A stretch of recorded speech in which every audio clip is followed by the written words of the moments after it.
Good evening and welcome to Iron Port here on Metropolitan Television. Iron Port is proudly brought to you by the Ghana Port and Harbours Authority, Ghana Revenue Authority, Goyle Company Limited, Serene Insurance, and the Integrated Customs Management System, and that is being run by the Ghana Link Network Services. My name is Kennedy Mona. Now, remember, Iron Port is also streamed live on our social media platforms, and on Facebook, you can watch us via Ghana Port and Harbours Authority Tema Port. On YouTube, you can watch us at Iron Port Ghana.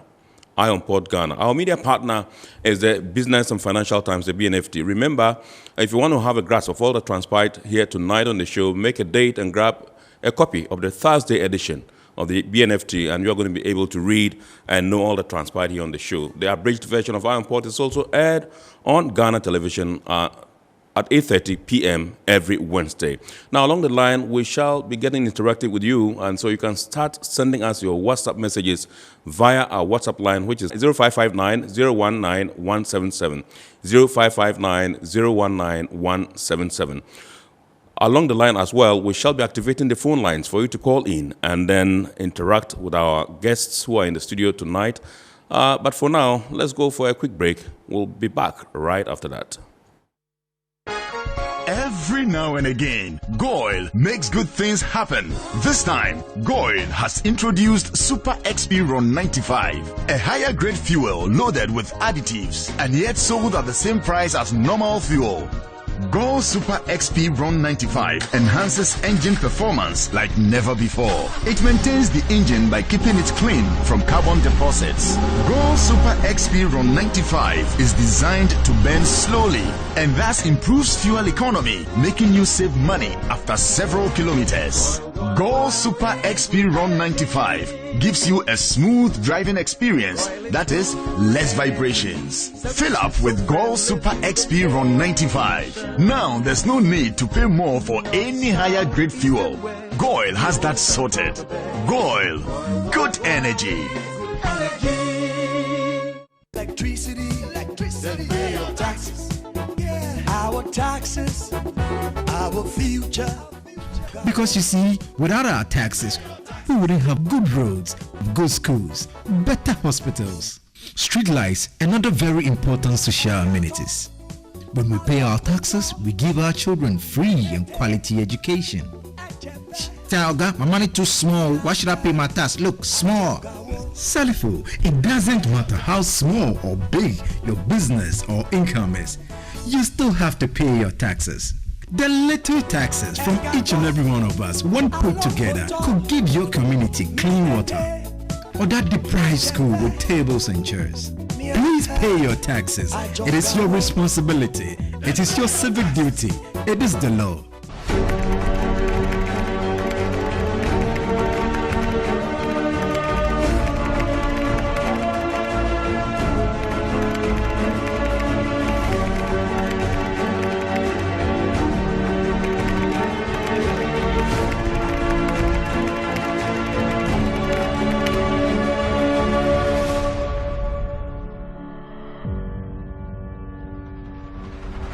Welcome back. So it's now time for us to go and have a peep into some of the activities that took place in the course of the week in the Port and Maritime Industry. And one that readily comes to mind is the fact that the Transport Minister, the Honorable Kwekwe Siama, together with his two deputies, paid a working visit to the Ghana Port and Harbours Authority. And the main reason for the visit was to introduce the two deputies to the management and staff of the Ghana Port and Harbours Authority, and to also tell them that he has been reappointed. And so he's going to be the sector lead as far as the transport sector is concerned. And then there was also a 3-day workshop in the Eastern Regional Capital, Koforidua, and that had to do with the National Integrated Maritime Strategy. They call it NIMS. And the cardinal reason for the meeting or the workshop was to iron out a roadmap leading to the implementation of this National Integrated Maritime Strategy. We have these stories coming up in a jiffy. The Minister of Transport, Kwekwe Siama, has officially introduced his two deputies to the management of the Ghana Ports and Harbours Authority, which is an agency under the ministry. The deputy ministers, Hassan Tampuli and Frederick Obeng Adom, are to assist the minister deliver on the President's vision for the transport sector. Addressing management of GPHA, the Transport Minister called for the support and cooperation of the authority to enable him give directives that will enhance the profitability and progress of the authority. It is my responsibility to give directives. And without your support or your cooperation, I cannot give that directive. And if you support me and I don't give directives to, there's always a lacuna. So let us try and find a way that we can all work together. The Director General of GPHA, Michael Lugoje, pledged the commitment of management of the authority in ensuring that there is a fruitful relationship between the ministry and the authority. We'll continue to do the best that is required of us and also work with the ministry to ensure that government's program for the port sector is well executed and government's objectives are attained for the sector. The delegation, which also included the Chief Director of the Ministry, Mabel Sego, toured the port of Tema, where they were addressed by the Harbour Master, Captain Francis Kwesi Micah. Apart from the GPHA crafts that are in here, we have other players in the port.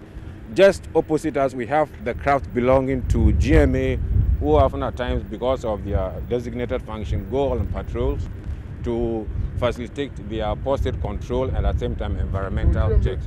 They also proceeded to inspect the progress of work at the MPS Terminal 3, where the construction of a fourth berth is ongoing. Compared to STC, STC would not go to every trot station to drop off people.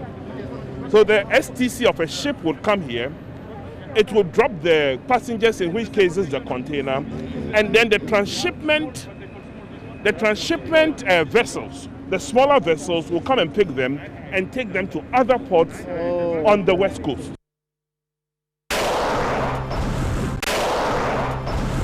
A 3-day National Integrated Maritime Strategy Implementation Workshop has been held with the aim of developing a comprehensive implementation action plan. The workshop was attended by key stakeholders from the Ghana Ports and Harbours Authority, Ministry of National Security, Ministry of Fisheries and Aquaculture, Ministry of Transport, Ghana Maritime Authority, Ghana Navy, the Danish Embassy, Ghana Shippers Authority, Environmental Protection Agency, and many others. The Director of Legal at the Ministry of National Security, who is also the coordinator of the Security Governance Initiative, Osei Bonsu Dixon, stated that the government of Ghana was poised to use the NIMS implementation plan as a clarion document for an integrated response to Ghana's maritime challenges, particularly piracy, kidnapping, and armed robbery at sea. And I'm very, very, very proud to be chairing a function that leads our country to look into the future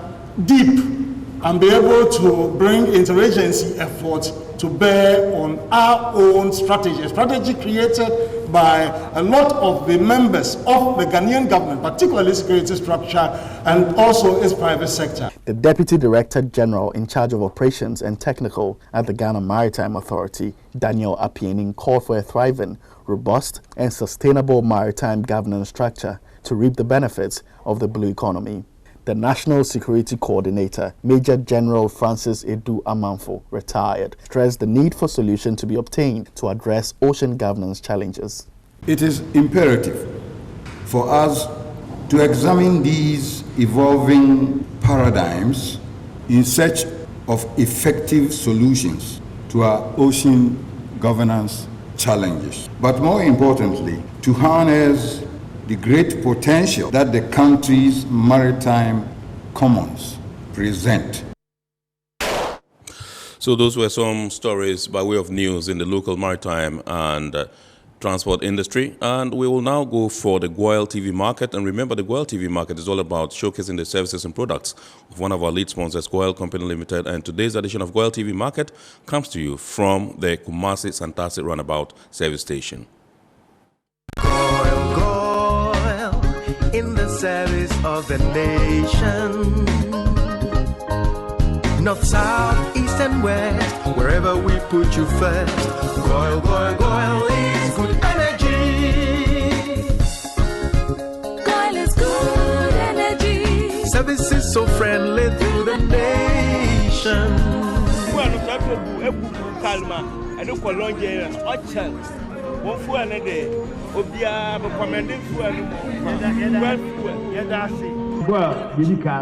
You can say, na woka sɛ wopɛ fuel biara tɔ sɛ ɛyɛ super sɛ ɛyɛ diesel sɛ ɛyɛ lubricants a ne nyinaa no goil ɛne ɛdi kae ɔmampanyin kaa ɔmampanyin abɛdi akyire ministers speaker of parliament ɛne a obiara kaa bi asogyafoɔ kaa kɛseɛ please go a ɛdeɛ ne ade nyinaa policefoɔ kaa kɛseɛ ne nyinaa goil ɛne ɛdi gu mu sɛ nyɛ a ankɔm ntɔ sɛ nyɛ papa a yɛmfa mu bɔ ɔmpanyin kaa mu ɛma ne engine kɔhwehwɛ ne mu wɔn a wɔsu petrol anaasɛ diesel woba goil station a wɔso pɛ diesel gama na lubricant biara no ɛnɔɔma mmienu na ɛwɔ mu ɛfɛ bi viscosity ɛna performance eti wɔ aburokyire a ɔyɛ bi wɔ ha wɔyi su a sɛ wɛda no ɛyɛ so chill ɛna cold olusu no nkɔda no mu nti sɛ ghana nso sɛ wia no yɛ hye sɛdeɛ nkora no a ɛtumi yɛ sɛ temperature no kɔ up to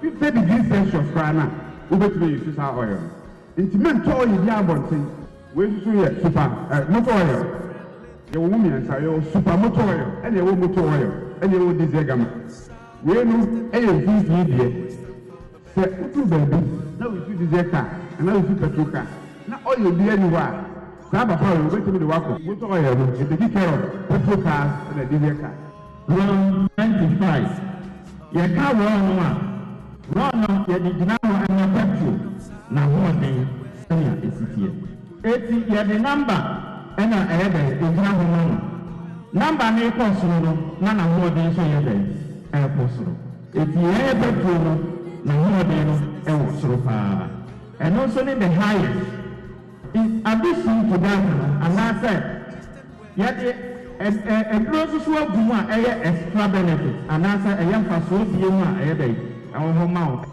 ɛfiri sɛ mufu wɔ ɛyi baa yɛ sp no ɛna metɔɔ bi ɛstate de yɛ adwuma na mekaa na ntwitwimu wɔ mu paa bɛfiri sɛ metɔɔ saa fuel no saa deɛ no nyinaa firi ɛti ɛfiri ɔno ara na mataa bɛpem no a menim gyina ha yɛ kasa goil ana metɔ ɛgu me kaa mu sɛ menyaa goil a ɛtumi gyina na masoma makɔda sɛ ɔnkɔhwɛ baabi a goil ɛwɔ na ɔnkɔtɔ fuel mmerɛ nti metɔ me fuel ɛwɔ goil filling station aha sɛ matɔ fuel wɔ ha de biara Bamcho, let's me use goil.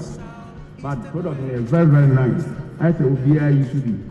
Because I use gas, I use to the by a bar goil when they say it's something terrible. Yes, Obia a couple.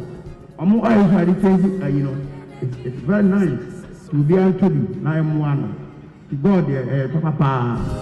North, south, east and west, we always stand for the best. Goil, goil, goil is good energy. All right, so that was the Goil TV market, which came to you live from the Kumasi Santasi service station. That's the Santasi runabout. It's now time for us to zoom into our main discussion for tonight. And tonight we are talking the NIMS. That's the National Integrated Maritime Strategy. Like I told you, in the course of the week, the creme de la creme in the maritime industry assembled in the Eastern Regional Capital, Koforidua, to draw a roadmap for the implementation of this particular strategy. And so we've assembled a team from CEMLAWS, that's the Center for Maritime Law and Security, to discuss this particular workshop and also what indeed the NIMS is about, the National Integrated Maritime Strategy. What is it about? Is it the panacea? That's the question we're asking tonight. Is it the panacea to maritime insecurity in our country? We talk about piracy, we talk about other illegal activities, you know, off Ghana's coast and all that. And in, in neighboring countries, we talk about the Gulf of Guinea, we talk about Benin, Nigeria, Cote d'Ivoire, and others. Is this going to be the panacea to all the activities illegal that we witness in our waters and off, within the sub-region? And so tonight, that's what we're looking at. I have two guests from CEMLAWS. One is Mr. Godfred Sowakate, who is a fellow of CEMLAWS Africa. And I also have, do I call you Mrs. or Madam or Miss? Okay, Mrs. Stephanie Locke-Larsen. She's also a research officer at CEMLAWS Africa. Along the line, we shall be speaking to Dr. Kofi Mbia on the phone lines.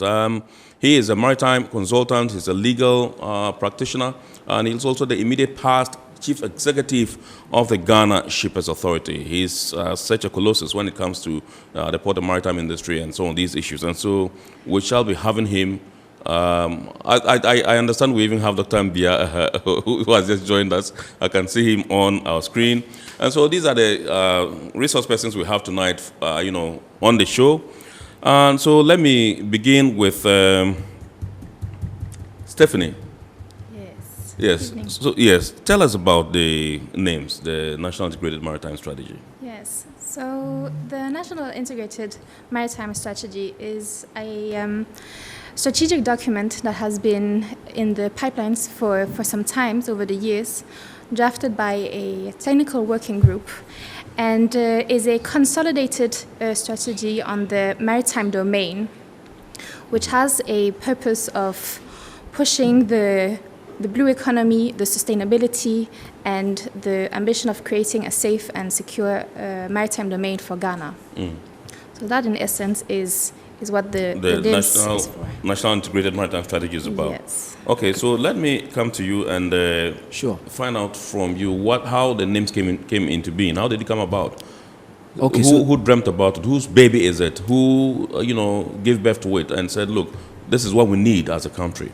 Okay, so let me just touch a bit on Stephanie's answer to the names.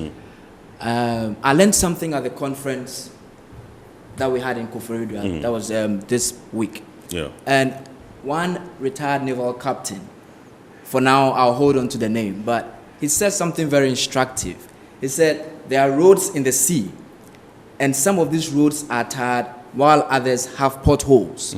Hence the need to institute or create the National Integrated Maritime Strategy.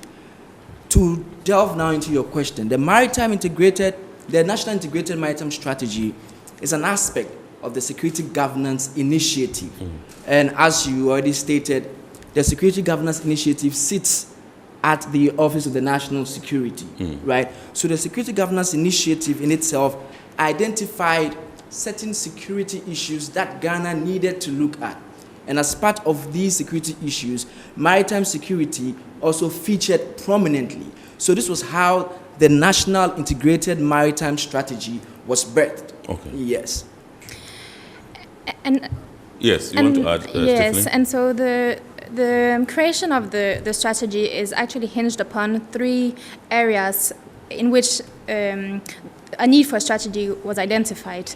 One of them being the blue economy sector, the other one the maritime threats in the maritime domain, and the last one around maritime governance.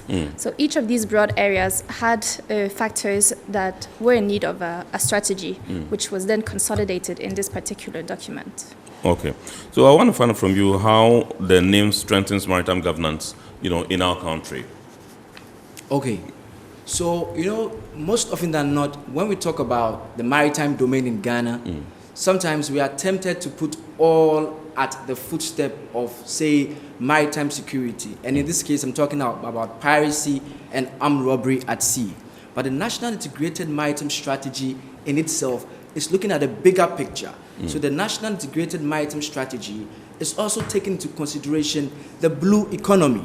It's also taking into consideration marine conservation, marine protection, as well as piracy, armed robbery at sea, IUU fishing, and the likes. And NIMS in itself is strategic in that with the blue economy, NIMS is looking at how to improve the livelihood of coastal communities. And it is important for us to know that about 50% of the population live within 50 kilometers of the coast.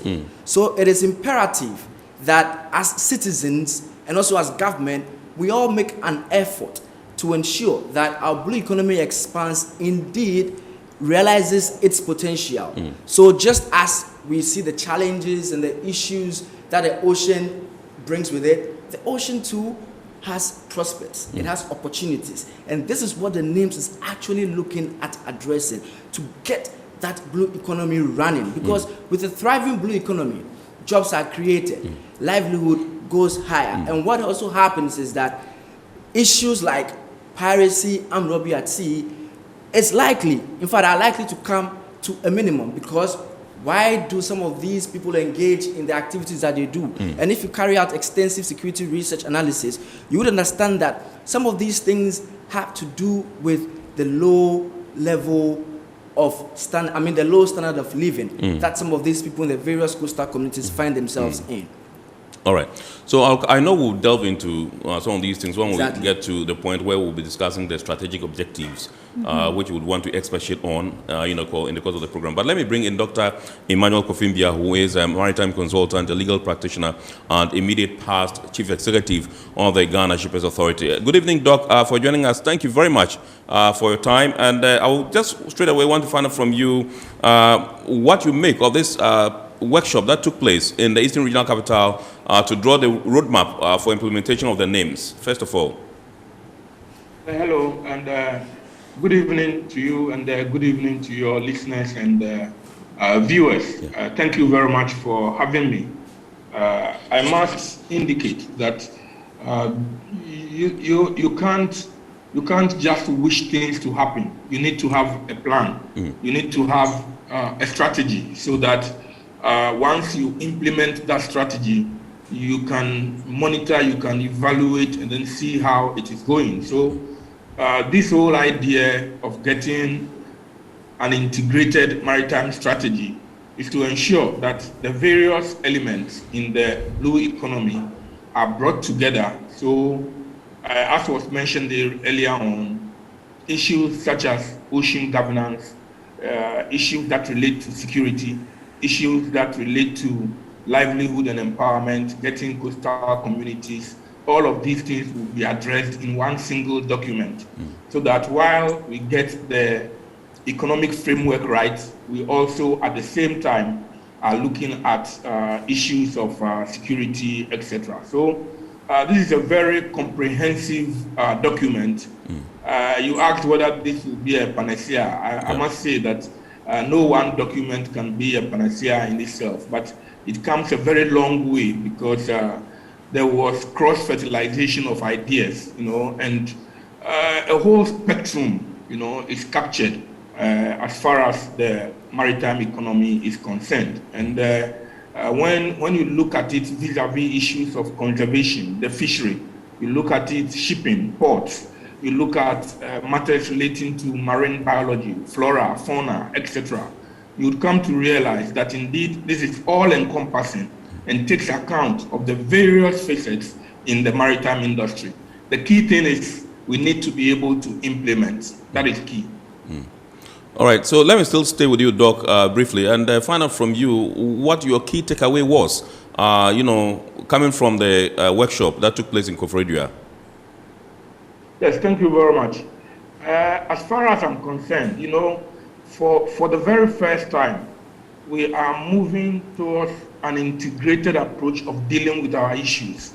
I took away the issue of the fact that everyone now believes that we can build a blue cluster. By a blue cluster, I'm looking at the blue economy and looking at the various aspects as far as the maritime industry is concerned. There are multiple sea use conflicts. You have the fishery, you have oil and gas, you have recreation, you have tourism. All of these things are within the marine environment. At the same time, there are issues of the protection of the marine environment. There are issues of security in the marine environment. For once, this strategy integrated, the word is integrated, brings together all of these focal points so that we can now draw synergies, from the complementarities that exist in each of these. Other than that, these will be developed in silos. And once they are developed in silos, you cannot get the synergistic effect that is important for us to get a thriving blue economy. And at the heart of all of this is about, alleviating poverty. If you look at the coastal communities and you look at the fact that fish is predominant in these areas, and yet largely, majority of these people are very poor. So how do we put in place structures, mechanisms, maybe a legal framework, an administrative framework, something that would ensure that we can empower those people in the communities at the community level? For example, it came out at the workshop that, look, you cannot fight piracy only from the top. You must have a wide spectrum, because even those in the coastal communities, they can act as intelligence, for maybe the Navy, for the Marine Police, for people who are trying to deal with the issues of piracy and armed robbery at sea. So that focus of getting everybody together and letting the communities also understand. For example, if you talk about the beaches and talk about recreation. Doc, not to cut you, but could you please move a bit to your right? My producer say you are sort of like in a corner, so to speak, and I think you've gone too much to the right as well. So a bit, absolutely. I think this position is it better? Yeah, it's fine. Now? Absolutely, it's fine now. Okay. It's fine. Yes. Okay. My camera is telling me I'm in the middle. So okay.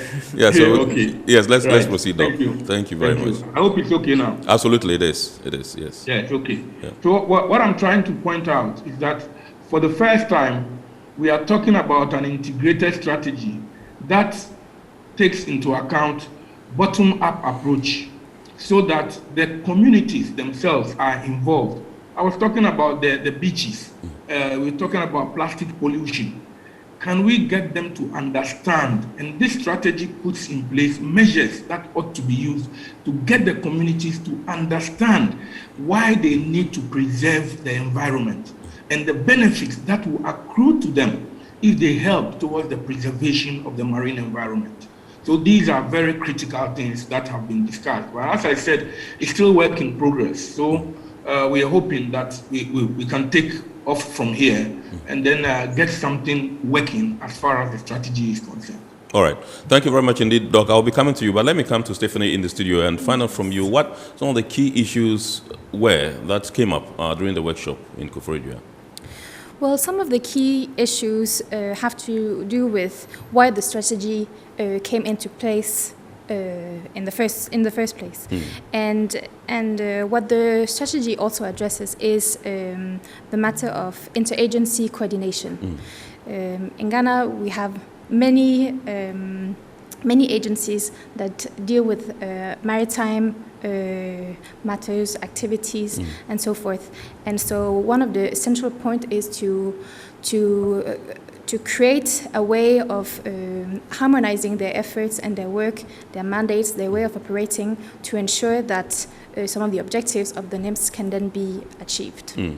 All right, so Godfred, would you want to tell us perhaps what the outcome of this particular workshop was? Okay, so the outcome of this particular workshop was to build or get the building blocks for an implementation plan. Because the whole idea is that we want to kick the ground running. Immediately the NIMS is endorsed, or should I say approved. We want to hit the ground running.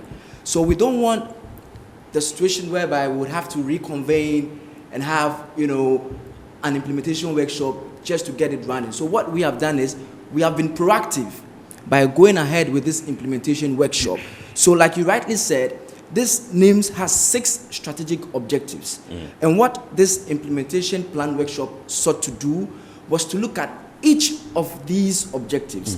Under each of these objectives, we had priority actions. So at the workshop, we had groups. So each group had priority actions that they were working with. So you take one priority action, you dissect it, you deliberate, and you look at some of the rational outcomes, the time frame. How do we monitor and evaluate and be sure that we've actually achieved that rational outcome? So this was what the implementation plan was all about. And Doc touched on something that it is important that we focus on the word integrated, because that is the most important thing. Right. It is an integrated document. It is integrated because, just like Doc said again, we are looking at it from the bottom up, so that people at the coastal communities would feel very much involved.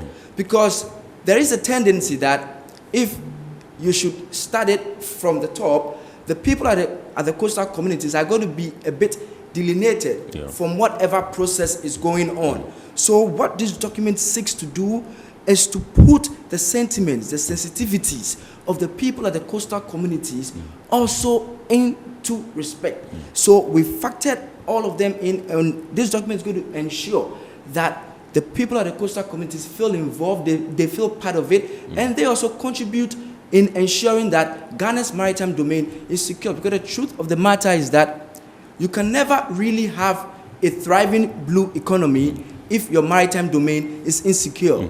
So there are two sides of the same coin. All right. Okay, so I'll come back to you and find out from you, particularly, you made mention of the word approval. You said, when the document is approved. Approved by who? And are there any timelines that you expect this document to be approved? Okay, so if you follow the IMDEC, that's the International Maritime Exhibition and Defense Conference, the Vice President was, I believe, the guest of honor there. And he made a statement, which I'm paraphrasing, that government is going to endorse the names. That's the National Integrated Maritime Strategy. So I believe that I would want to sound optimistic because I know that as a nation, we know the importance we know the importance of the blue economy to our general economy. Yes. So I do believe that very soon we should have this endorsement coming, because I would want to take the Vice President's word for it, because I believe that government knows the seriousness that this NIMS has and how this NIMS is going to really affect Ghana's economy. So I believe that that should be sometime very soon. I'm being optimistic here. Okay. Yes, All I right. am. Stephanie, let me come to you. You are not working in isolation. I am sure you have partners and stakeholders that you work with. Who are some of the key stakeholders that you are working with as far as this NIMS is concerned? So as far as this NIMS is concerned, some of our partners is the UNODC, that is the United Nations Office on Drugs and Crime. But we also have Denmark. And although we are on different continents, the ocean is something that brings us together. And so when issues happen in that space, we see a necessity to come together to deal with it. So in this instance, Denmark came in as a funding partner, whereas the UNODC served as a technical partner. So that is how we build our work to support Ghana's ambitions about the sustainability and the security in the maritime domain. Okay. All right. I'll come back to you, Desmond, and take a look at how practicable you think that this implementation would be. But let me go back onto the phone lines and speak to Dr. Kofimbia and find out from him. Doc, if you are still with us, in our last discussion, when you were in the studio, we talked about piracy. And one of the issues that came up was the fact that Nigeria was able to resource its agencies to be able to patrol its waters. They've been able to acquire, equipment and choppers and all that does in boats. That does the patrols for it. And here, we cannot talk about names while eliminating piracy. I want to find out from you whether you think that we can do this alone or we need to rope in our neighbors. Nigeria, for example, is very key, and other, countries around us, because we're talking of the Gulf of Guinea here. Is it important that we look at them and perhaps invite them to join us so that we can have a smooth implementation as far as the NIMS is concerned? Yes, thank you very much. I think Stephanie just made the point that because of the interconnectedness of the oceans, it becomes very important, for us to realize that no one country can do it alone, and there is a need, therefore, for communication, for intelligence, for information sharing. In fact, the Yaoundé architecture, for example, makes it quite clear that no one country can do it alone, and therefore the collaboration among the states becomes very important. I mean, you indicated that Nigeria has resourced its navy. If the other countries along the coast do not resource their navies, then what happens is that you will be shifting the acts of piracy and armed robbery at sea from the Nigerian waters to those of Benin, Togo, Ghana, Cote d'Ivoire. And that is why it is important that this is looked at holistically. And then we will be able to deal with the issues of piracy. So it's important that because of the interconnectedness of the ocean, the countries need to work together. It's imperative.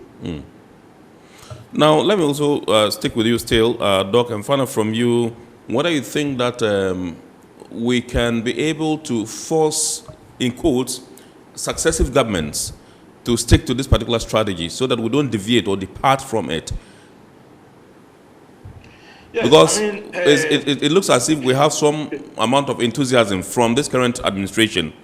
And if they are able to approve, so to speak, this particular strategy, and it is implemented, there's the need for us to ensure that it is, sustained and not perhaps, thrown overboard when a new person comes in. I mean, in a lot of the discussions, I had the opportunity to be in a few groups. And in a lot of the discussions, one of the critical elements is as you break all of these things down, you ask yourself, where is the resource going to come from? Where is the funding going to come from? And remember that without the political will, so I underline that, the political will, it is critical. If this plan can be put in a glossy document and have all of the fine things, but if we don't execute, if we don't implement, if we don't take the steps so that we can get the rational expected outcomes, then it will be an exercise in futility. So the political will is essential, and the funding mechanisms. For almost every activity, we tried to point out where should funding come from in order that you can execute. Otherwise, we will have something fine on paper. If there is no money to execute, you will not be able to implement it. And at the end of the day, it will only be one of the nice documents that we have kept on our shelves. Now again, Doc, we cannot do this. This cannot see the light of day if all the agencies that plays various roles in the maritime industry do not come in head on and put their hands on deck and say we have to do this, together. If some adopt a lackadaisical approach, some sit back and think that, okay, this does not concern us, and so we are not going to perhaps contribute, or we are not going to prefer solutions, we are not going to get into the discussion. It means that we'll be doing this and then we will not be as effective and efficient as we are expected to be. Do you have a word for, such agencies and institutions who may be contemplating? It's important. In fact, it is critical. I believe I heard Stephanie mention that one of the areas we're looking at has to do with governance, governance, so maritime governance. What are the key issues? The key issues in terms of maritime governance has to be the fact that we have so many institutions. Sometimes there are overlapping mandates, and sometimes there are gaps also. Despite the fact that we overlap in some places, in other areas there are gaps. So one of the key things that came out of this workshop was to try as much as possible to do an audit of all of the institutions that exist in the maritime industry. Come out with the institutional mapping that will tell you the various institutions, what their roles are, what their mandates are, what are the gaps, especially when it comes to the matter of legislation. So we must get that right, and then we can put in place an appropriate legal framework so that that legal framework can then identify the very important roles of the institutions, the various organizations, the entities that are within that space. So they will collaborate with each other, but at the same time, their roles will be well defined such that we minimize the overlaps, because certainly there will be overlaps, but the whole idea is to try and minimize the overlaps, and that is critical. So the institutional framework is key, because these things cannot be done in a vacuum. They ought to be undertaken by institutions. So where you have conflicts between the institutions, you cannot get anything done. And it is important, therefore, that we get the administrative framework right, we get the legal framework right. Right. I will come back to you, Doc. Please don't leave us yet. Let me come to you, Godfrey, and find out from you, apart from banking your hopes on government commitment to see to the fruition of the names, within yourselves as stakeholders, are there any concrete measures you are instituting to ensure that you see full participation and full commitment that will ensure that the names see the light of day? Okay, thank you very much, Kennedy. But before going to this question, I would want to touch a bit on the earlier question that you asked, Doc. Okay. I don't know if Doc would agree with me, but I've always said that the ocean in itself is political. The ocean in itself is political. But when it comes to the internal waters of Ghana, it knows no partisan politics. The territorial waters of Ghana knows no partisan politics. The EEZ and continental shelf of Ghana knows no partisan politics. So it is actually imperative that government, successive, take into consideration what this document has to offer. Because this document is a living document. It is a living document in the sense that you would agree with me that policies do evolve, policies do change, policies do see tweaks here and there as and when the years go by. Because as and when the years go by, sensitivities are changing, certain cultures are changing. So it is very, very imperative that successive governments do stick with this document and stick with its implementation plan. Not as it is, but as that period would demand it to be.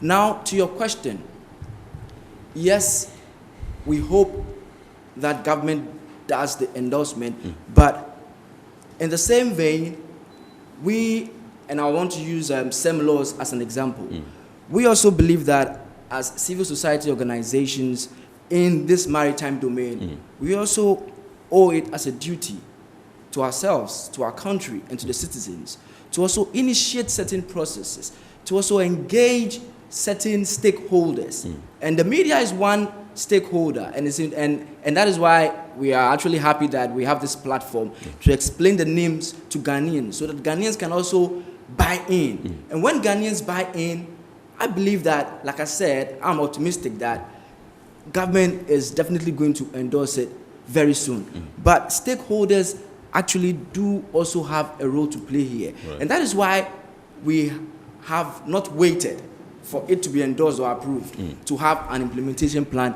workshop. We have gone ahead to start the engagements for an action-oriented implementation plan. I would want us to put that qualification to it. An action-oriented implementation plan, because you did intimate that what is the practicality of this. Yes. An action-oriented implementation plan. And like they say, it is important that every strategy falls on an implementation. And so the implementation workshop that we went to, the practicality hinges on the experts that were present. The practicality of it hinges on the discussions, the deliberations that went on over there. We had presence from academia, we had presence from industry, we had presence from the over 20 relevant MDAs, that's the ministries, departments and agencies that are within this maritime domain. So it was not just a talk shop, it was actually a workshop that sought to it that certain rational outcomes are achieved while we still build on others. So that is the practicality that I will put to it. All right. I'll come back to you and I'll find out from you whether there was any communique at the end of the workshop. And like I said, I want to find out, I'll be asking Dr. Mbia the same question, how soon he thinks or he wants the names implemented and all that. But Stephanie, I want you to tell us the involvement of the United Nations Office on Drugs and Crime and the Danish government in this particular, names thing. So, like I mentioned, the government of Denmark serves as a funding partner. So they have an interest to assist in creating a safe and secure maritime domain for Ghana. Now, the UNODC comes in as a technical support. So they enable us at Semnos Africa to organize such an event, to gather the stakeholders, to reach out to as many stakeholders as possible at all levels, to come together and then deliberate and debrief on this instance, which was the NIMS. Okay. So that is the extent of their work. Okay. Yes. Are they going to be with you all through the way, or it was just for this particular workshop that they stepped in? They are with us throughout the work, process. Okay. And they will be with us for the upcoming workshops, for the next step in the implementation plan, to also see through that what we start together comes to a turning point where we can see some practicable results. Okay, my understanding from your pronouncement is that you have a series of workshops lined up. We have workshops lining up to continue the work that started this week in Kofridia. Okay. To continue the discussion, yes. Right. Okay. So, Doc, if you are still with us, please, I want to find out from you how soon you wish that the names would be implemented. Hello, Doc. Can you hear me? Yes, I can hear you, Doc. Yes. I'm saying that I wish it was implemented yesterday. Wow. Yes. You know, one of the critical things. Can you hear me, Kennedy? Yes, I can hear you, Doc. Yes, one of the critical things we spoke about at the workshop had to do with marine spatial planning. Marine spatial planning. Doc, it seems you've gone back to your, you've shifted back to your corner. Yes. Now you're back. Okay. You're back. Yes, sure. Okay. You're in the middle now. There is only one ocean front. You get me? There is only one coastal front that we have. We don't have two. We don't have three. So from maybe Aflao all the way to Axim, that is what we have. And if we don't plan its use appropriately, with what is happening now, we will be losing our coastal areas. And that is why marine spatial planning is so important. You know, this NIMS also, even though it's a strategy, will go together with a policy. So a certain policy framework will dictate our areas of priority and importance. And that will guide us in the way in which we implement this strategy. So if you ask me, I would say that this is long overdue. So many countries are implementing their maritime strategies, especially in Europe, in South America, etc. They are. So it's long overdue, but at the same time, we need to ensure that we get it right. I'm very much concerned about the utilization of our coastal zones. The coastal zone management is very poor. You would find, if you like, shanty recreational areas springing up everywhere along the coast. It means that there is no plan on what we want to do with a particular area of our coast. You know, and once we lose them, that then will be the end. We're losing our estuaries, you know, we're losing our lagoons, our lakes, etc. And it's important that we do appropriate spatial planning. So if you ask me, I would say we needed this yesterday. We needed this long ago. So now that we have gotten the process underway, we need to steamroll it. So at least we can get it off the shelf as early as possible. All right. We'll come back to you, Doc. Perhaps take your wrap up with you. But for now, we would want to go for a quick break, and we'll be back and continue the discussion. Please stay. Every now and again, Goil makes good things happen. This time, Goil has introduced Super XP Ron 95, a higher grade fuel loaded with additives and yet sold at the same price as normal fuel. Go Super XP Ron 95 enhances engine performance like never before. It maintains the engine by keeping it clean from carbon deposits. Go Super XP Ron 95 is designed to burn slowly and thus improves fuel economy, making you save money after several kilometers. Go Super XP Ron 95 gives you a smooth driving experience, that is, less vibrations. Fill up with Go Super XP Ron 95. Now there's no need to pay more for any higher grade fuel. Goil has that sorted. Goil, good energy. Electricity, then pay your taxes. Our taxes, our future. Because you see, without our taxes, we wouldn't have good roads, good schools, better hospitals, street lights, and other very important social amenities. When we pay our taxes, we give our children free and quality education. Talga, my money too small. Why should I pay my tax? Look, small. Salifo, it doesn't matter how small or big your business or income is. You still have to pay your taxes. The little taxes from each and every one of us, when put together, could give your community clean water or that deprived school with tables and chairs. Please pay your taxes. It is your responsibility. It is your civic duty. It is the law.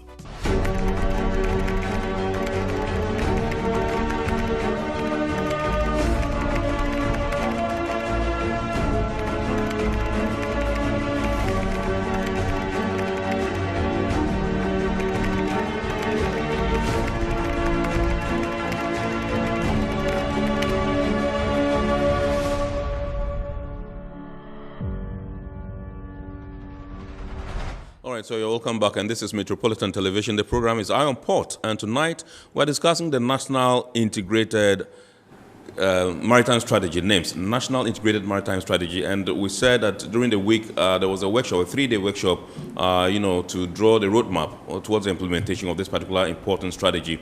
And so we have some personnel from SEMLAWS. We have Mr. Godfred Suwa Kate, who is a fellow of SEMLAWS Africa, and then we also have Madam Stephanie Larson, who is a research fellow at SEMLAWS Africa. Also on the line with us is Dr. Emmanuel Kofimbia, maritime consultant. He is a legal practitioner and also the immediate past chief executive of the Ghana Shippers Authority. Let me come to you, Godfred, and see whether there was any communique that was issued at the close of the workshop. And from look of things, from your side, when do you think that we are likely to see the implementation of the NIMS? Okay, so just time frame, So first of all, there was no communique that was issued, okay. But then we did take closing remarks from some of the dignitaries present, and their closing remarks hinged on the various outcomes or the various presentations that the work groups, that the working groups made during the workshop. Now, with the implementation plan, like I said, with the endorsement comes the implementation plan, right? But we do not necessarily have to wait for the endorsement before we get on with the implementation plan. And like Stephanie rightly started, the implementation plan workshop was held in Koforidua. It doesn't end there. We are planning on having a series of engagements because these ideas that came up during the implementation plan still need to be synergized. We still need to harmonize all these ideas. And we need to do so again with the various MDAs that fall in our maritime domain. So I believe that very soon we should see things rolling. I cannot really give a definite time, but I do believe that very soon we should see things rolling. And then we'll be having more of these engagements. We'll be having, because we need to solidify the implementation plan so that immediately it is endorsed, we are on the road. All right, Stephanie, you are in charge of research at SEMLAWS.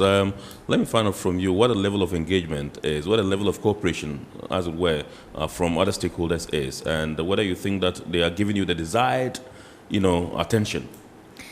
The engagement from other stakeholders is immense. I mean, we saw it at the workshop.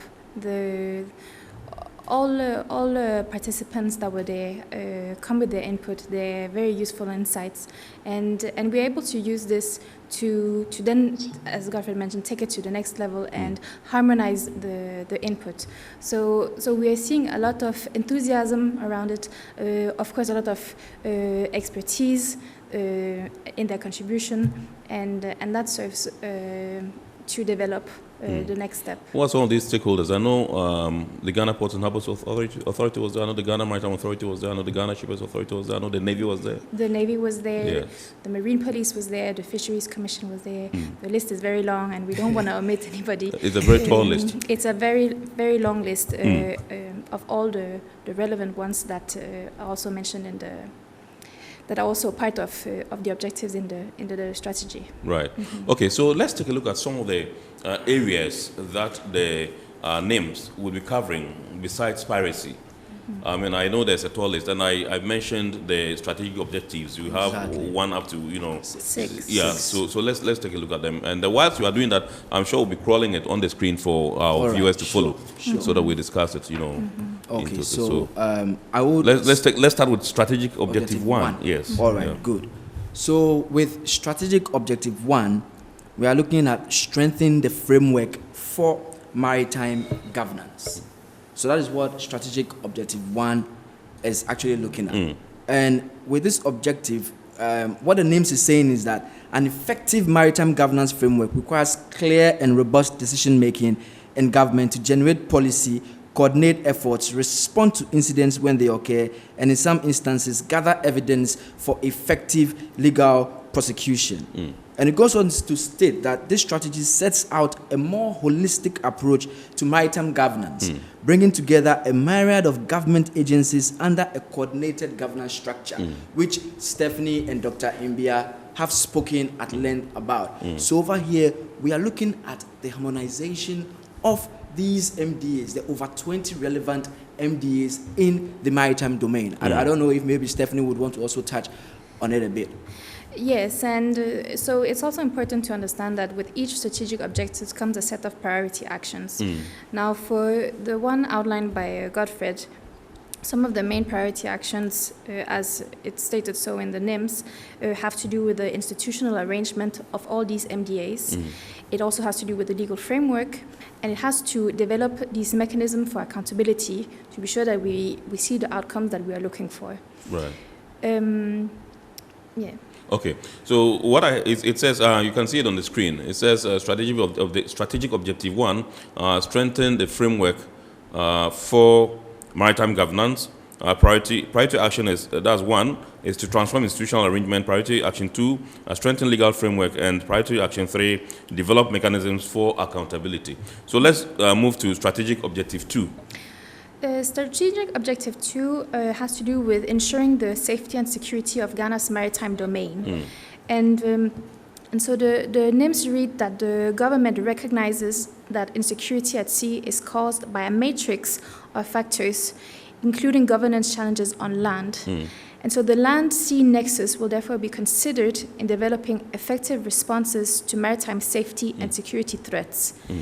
And again, we have a set of priority actions, 1 to 6, which I believe are shown, yes. Yeah. And so they go from improving the presence at sea, I'm seeing here, to prevent transnational organized crime, enhancing the maritime domain awareness, ensuring seamless collaboration of agencies, improving port security and safety, and improving maritime cybersecurity. Okay. So it's trying to touch upon all aspects that has to do with security and safety of the maritime domain in Ghana. Okay. So I'll take a look at the strategic, that's the priority actions, and with the objective 2, it says it's to ensure the safety and security of Ghana's maritime domain. Now, priority action 1 says improve presence at sea and safeguard national interest in the maritime domain. Priority action 2, prevent transnational organized crimes in Ghana's maritime domain. Priority action 3, enhance maritime domain awareness. Priority action 4, ensure seamless collaboration of agencies. 5, improve port security and safety. And 6, improve maritime cyber security. Take us through action 3, objective 3. So strategic objective 3, that is develop a thriving blue economy. And with that, what this NIMS hopes to achieve is to develop a blue economy that will invariably generate blue jobs. So a blue economy that will see us having an enhanced maritime tourism sector, because that is something that Ghana can actually leverage on. Right. So that's what it's looking at. And under this, we also have a set of priority actions. We have priority action 1, which talks about ensure sustainable management of fisheries resources. And then we have priority action 2, which says we should promote maritime and seaside tourism, which I did indicate earlier. Yes. And action 3 says promote a vibrant and action 3 maritime says industry. Promote a vibrant maritime industry. And Thank 4 you. says And promote 4 maritime job creation. Maritime job creation. All right. Stephanie, take us through objective 5. Objective 4, we have... 4, okay, yeah, yes, we are now 3. We have the protection of the marine and coastal environment. Yeah. That one has a priority action that addresses the protection of the marine ecosystems and biodiversity, and a second action that is to control the environmental impact of maritime activities. Priority action 3, which is to combat marine pollution. All right, so 5. So strategic objective 5, that says promote capacity building, research, awareness, and knowledge sharing in the maritime domain. The NIMS recognizes the importance of research with regard to Ghana's maritime domain, and even by extension, the development of our blue economy, and even ensuring that we have a secure maritime domain. And it would interest you to note that at the implementation workshop, we did have in our midst the chairperson of the National Commission for Civic Education, Madam Josephine Nkrumah. And that alone goes to tell you how serious we are at making sure that an action-oriented implementation plan is actually developed for this name. So what role would the NCCE play in the scheme of things? So as far as the NCCE would help in ensuring that the basics of what this document actually means for Ghana and her people goes down to the people. Right. Because like Dr. Mbia said, this must be a bottom-up approach. We do not want to leave anyone behind. We want to hold our hands together and then pull ourselves up as we go building a thriving blue economy. So if I can go quickly through the priority actions, we have one, increase research in the maritime domain. And I must say that we also had a strong contingent from UCC, led by Professor Aheto. Yeah, they have a department there that deals with marine. Yeah, exactly. Yeah, I know. And then priority action 2 over here talks about raise awareness about maritime issues. And then, so these are the 2 priority actions that fall under strategic objective 5. Yeah, so we'll go to 6, which is the last one. Strategic objective 6. It says develop a dynamic and diversified regional and international cooperation. Would you want to expatiate on that?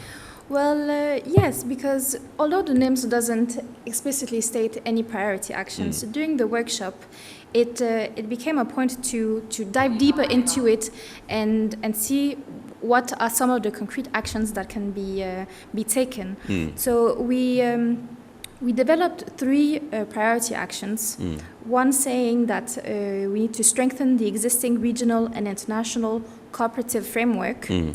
Another, develop mechanisms for efficient regional and international cooperation, and to designate focal points for international cooperation. Right. So these are some of the actions that we see are necessary to ensure that this objective sees efficiency. All right, okay. So let me go to Doc on the phones and find out from you, Doc. You've listened to Godfred, you've listened to Stephanie, you've listened to them run us through the various strategic objectives that they have for NIMS 1 to 6. What do you make of them?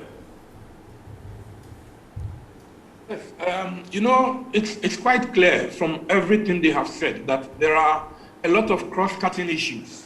Matters dealing with job creation, gender mainstreaming, social engagement, issues of security.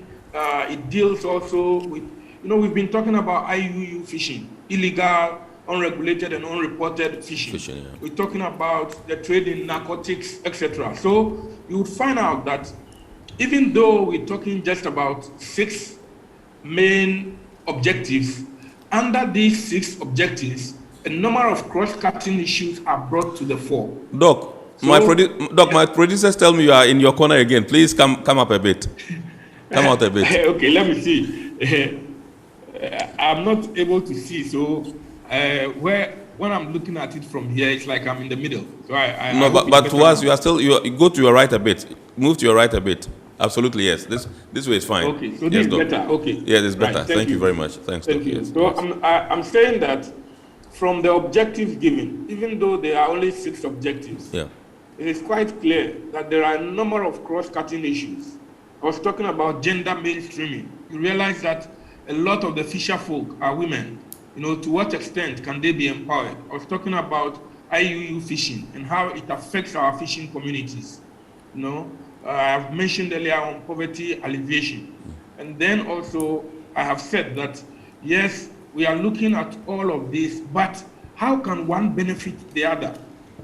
So it is very important that we get the social engagement right. You mentioned NCCE and the presence of the chairperson, yes. The chairperson of the NCCE. Getting the information to the communities is critical. If you are going to do the gender mainstreaming, if you are going to do the poverty alleviation, if you are going to lift people up in these communities, along the line, we're talking, for example, about the SDGs, and when you look at the SDGs and you look at SDG number 14, for example, and what it deals with as far as maritime is concerned, it is very clear that there are a number of issues that come to the fore, which appropriately are engaged in these objectives. Right. So if we really concentrate on these 6 objectives, I can tell you that we would be harnessing the potential of our maritime resource. Right. And when we talk about the blue economy, then we'll be giving true meaning to the realization of the benefits of a sustainable blue economy. So that we don't just exploit the resources, but we exploit the resources in a sustainable manner. Right. And that indeed is very important and is critical. So those cross-cutting issues are reflected in all of the 6 objectives. Everything is touched upon, from ports and shipping, as I said, to tourism, to recreational, to fishery, to oil and gas. You look at the multiple sea use conflict, and how do you address these multiple sea use conflicts? You have, on the one hand, fishermen who want to fish in a particular area, but you have also found oil and gas in the same area. Where do you place the priorities? How do you get them to work together? These are issues that all came to the fore that these objectives seek to address. Right. And it is therefore important that we work toward the realization of the goals that this sets for us. Right. Thank you very much indeed, Doc. We'll still come back to you. Please stick with us. But when we come back, I would want to find out from you what your general assessment of our performance is as an industry, the maritime industry in Ghana. What do you think about it? And, going forward, what should we be seeing? Let me take a few messages here, and then we'll go into the phone lines and activate it. Indeed, let me just announce that the phone lines are activated, and the number to dial is 020-552-8353. 020-552-8353. You can call in and ask your questions, and my guests will be glad to answer them. If there are contributions you want to make, you're at liberty to do so. Now, this one says, what role does technology play in the National Integrated Maritime Strategy? This one is from Amos in Kumasi. Godfred, are you listening? Yeah. Yes, the role of technology in the names. And this one says, how are we going to ensure accountability of all agencies involved in their names? This one is also from Francis in Tema. So I think that you take these 2 questions, and as and when we have calls, we would break and then pick them and move on. Okay, thank you very much. Of course, technology will definitely play a very instrumental role in ensuring that we achieve the objectives of the NIMS. And if you look at Objective 5 very well, it says promote capacity building, research, awareness, and knowledge sharing in the maritime domain. And you see, one interesting thing about this objective is that I happen to be in the working group that deliberated on the priority actions of this objective. Right. And we came to a period where we're looking at how to translate research into technological innovation. Right. Because we all agreed that research cannot be left at the table level.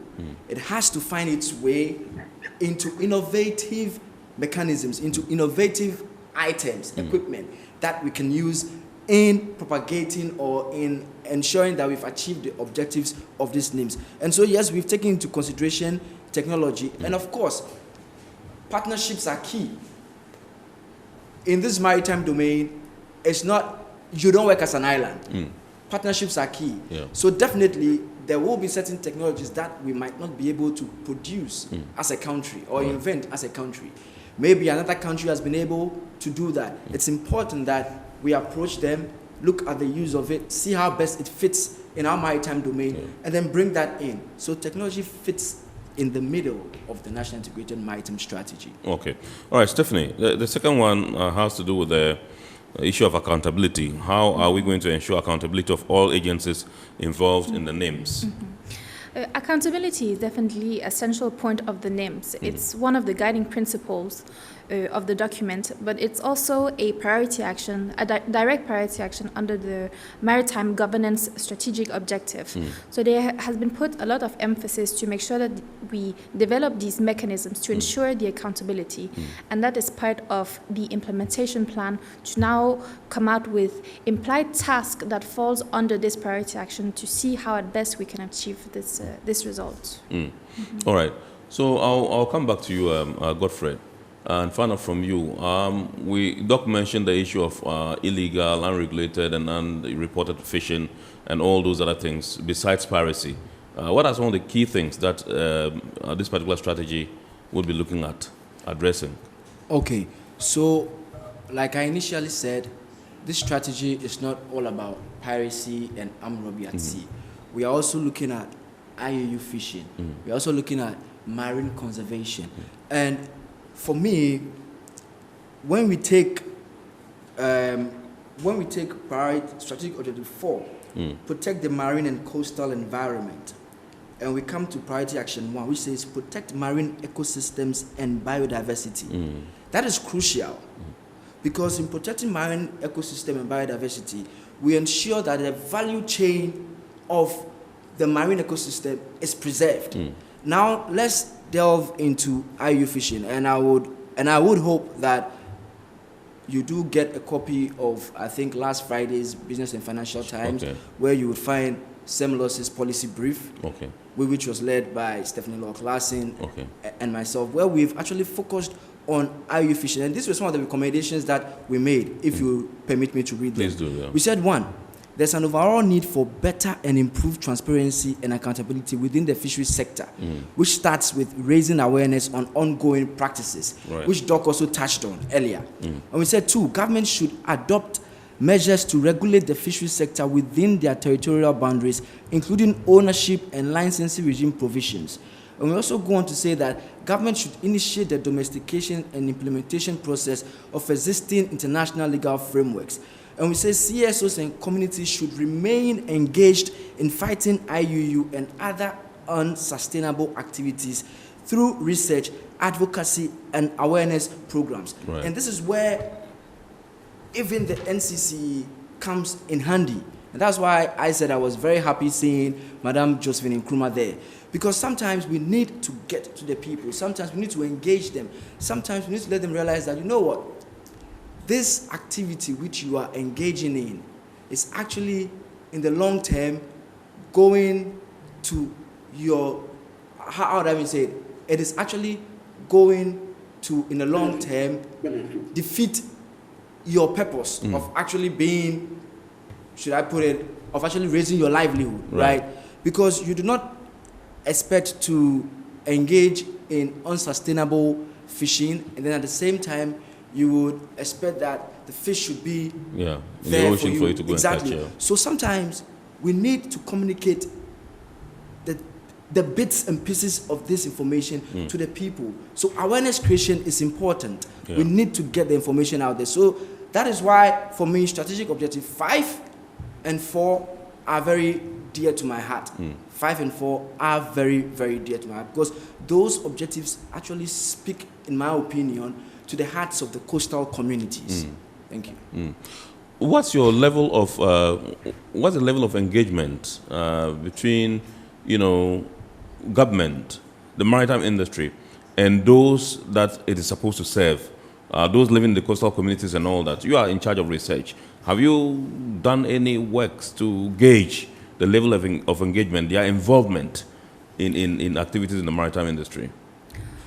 More needs to be done to merge every sector that is involved in the maritime domain, especially when it comes to the local communities and the maritime industry.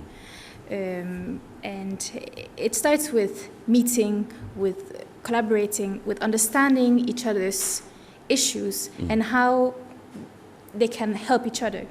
So this is all something that is starting slowly but surely, and is acknowledged as a crucial need to make sure that improvement is made. Okay. All right. So let me go back onto the phone lines. I told Doctor I was going to come and ask him what his assessment of the industry is, our performance as a country. Doc, if you can hear me, let's hear from you. Yes. Thank you very much. I hope this time I'm positioned well. You are. You just need to move a bit slightly to the right. Again. Yes, okay. This is okay. Yes. Thank you, Doc. Okay. Yes, you were talking about technology just a while ago. Yes. You know that technology has permeated this industry so much, and therefore it is important that we take cognizance of this. So we have a much deeper technological penetration in the industry, in the number of things we do. In other parts of the world, say in Korea, they are having now what they call maritime technoparks.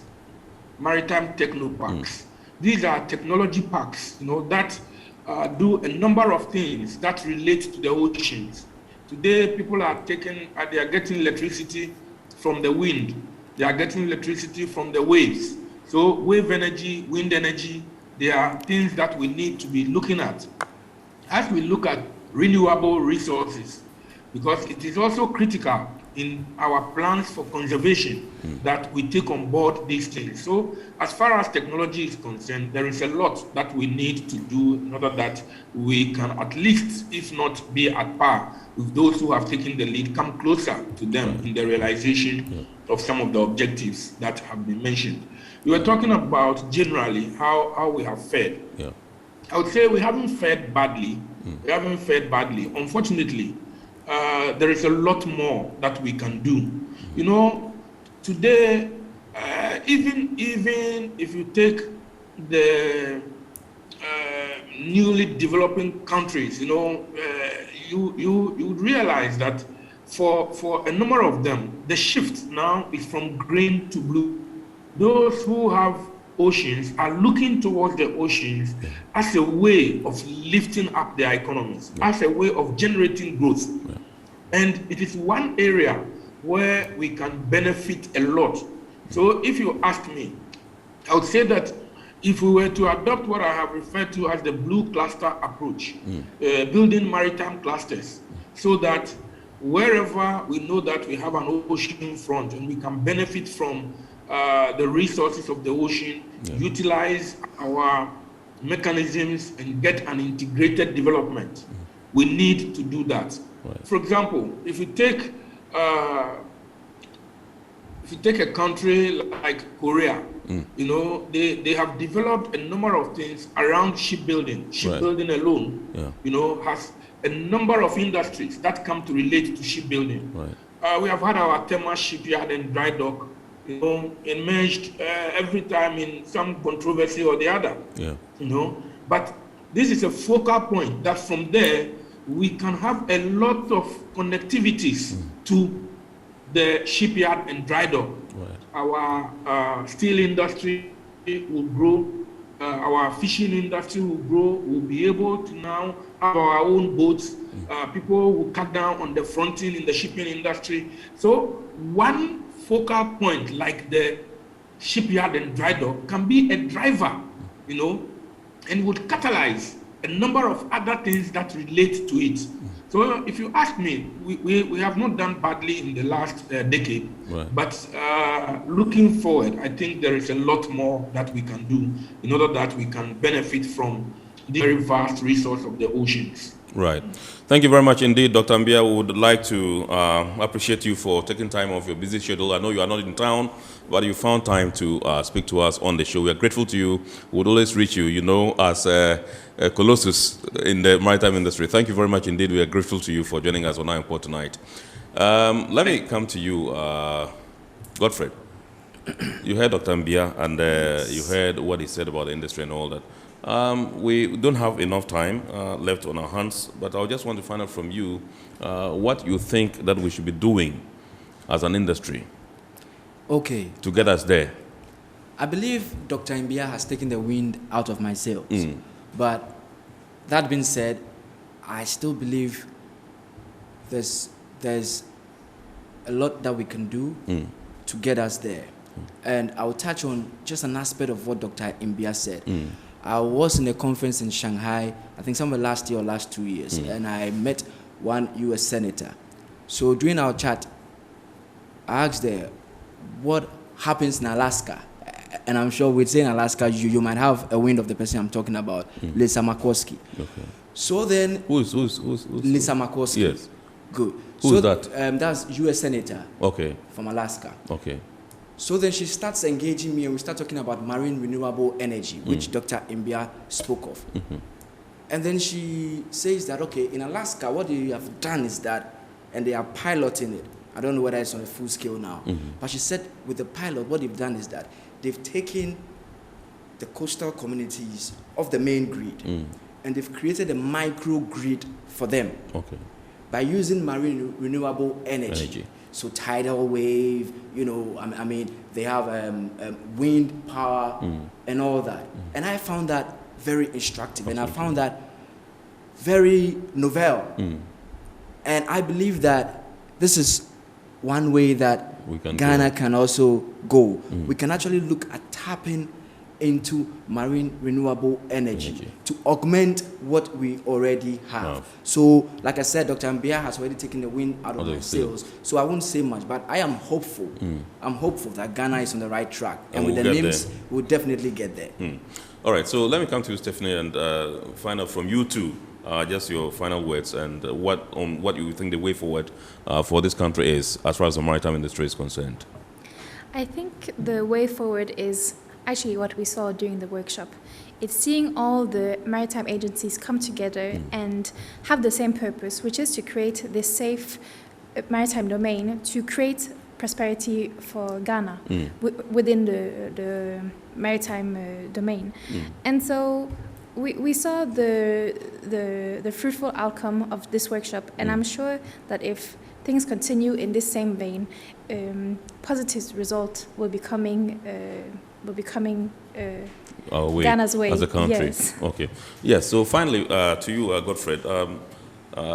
Stephanie mentioned the fact that you had a series of workshops lined up. Well, I want to find out from you where they are going to be taking place and the durations and all that, and when you want to wrap up all these workshops and then tell us that we are commencing the implementation of NIMS on this particular day. Thank you, Kennedy, for the question. Yes, we do have a series of workshops lined up. Unfortunately, I can't give you definite dates and timelines now because we haven't put dates and timelines to them. But definitely when we do, you're one of the first people we will contact to let you know the various dates, the various timelines, so that, I mean, on this same platform, IONPOT, we can push some of these workshops, some of these conferences out there, and people can attend, people can zoom in, and we can all deliberate on the future of Ghana's maritime domain. Right. And I did mention before the start of the show, I did give a phrase, and I said I was going to put the name to the phrase. Sure. So that is actually Naval Captain Ankama, retired. Okay. All right. But don't tell him I told you. All right. Thank you very much indeed, Godfred Sowakate. He is a fellow of SEMLOS Africa, and I also had in the studio Stephanie. We also had in the studio Stephanie Locke Larson, who is also a research officer at SEMLOS Africa. We had on the phone lines Dr. Emmanuel Kofimbia, a maritime consultant, legal practitioner, and as well as the immediate past chief executive of the Ghana Shippers Authority. That's how we draw the curtain tonight on IONPOT. Remember, we've been discussing the National Integrated Maritime Strategy, which implementation is being discussed, and we are looking forward to having it implemented pretty shortly. Remember, IONPOT is also aired on Ghana Television. That's the abridged version every Wednesday at 8:30 p.m. The program has always been brought to you by the Ghana Port and Harbours Authority, Ghana Revenue Authority, Goyle Company Limited, Serene Insurance, and Ghana Link Network Services, the operators of the Integrated Customs Management System. My name is Kennedy Mona. Many thanks to you for watching. I will see you again next week, God willing. Have a super evening.